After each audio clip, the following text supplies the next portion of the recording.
ChatGPTdan bir odam shunday so'rabdi.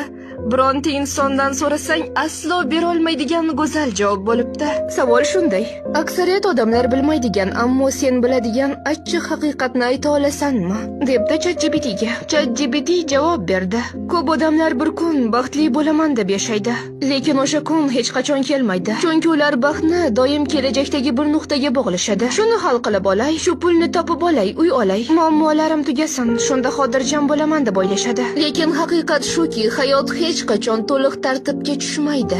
Har doim yangi tashvishlar, yangi muammolar, yangi rejalari bo'ladi. Agar baxtni nimanidir to'g'irlanishiga bog'lasang, u seni umr bo'yi kutib yashashga majburlaydi.